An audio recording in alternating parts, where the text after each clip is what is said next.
Udhna railway station પર ગઈકાલે વતન જવા માટે થયેલી ભીડ અને ભાગદોડની ઘટનાએ ખળભળાટ મચાવી દીધો હતો। મોટી સંખ્યામાં પ્રવાસીઓ એકસાથે ટ્રેનમાં ચડવા માટે આક્રમક બનતા સ્થિતિ વણસી હતી। ભીડને કાબૂમાં લેવા પોલીસને લાઠીચાર્જ કરવાનો સહારો લેવો પડ્યો હતો।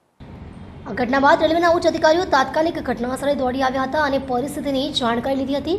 જોકે આ ઘટનાએ સ્ટેશન પરની સુરક્ષા વ્યવસ્થાઓ પર ગંભીર સવાલ ઊભા કર્યા છે। પ્રવાસીઓમાં ભયનો માહોલ છવાઈ ગયો છે, જ્યારે તંત્ર સજાગ બન્યું છે। રેલવે તંત્ર દ્વારા આ ઘટના અંગે તપાસ શરૂ કરવામાં આવી છે। જવાબદારો સામે તપાસની કાર્યવાહી હાથ ધરવામાં આવી છે। જવાબદારો સામે કાર્યવાહીના સંકેતો પણ મળી રહ્યા છે।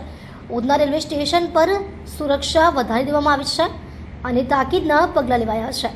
રેલવે તંત્રની તાત્કાલિક બેઠક યોજીને કડક નિર્દેશો જારી કરવામાં આવ્યા છે।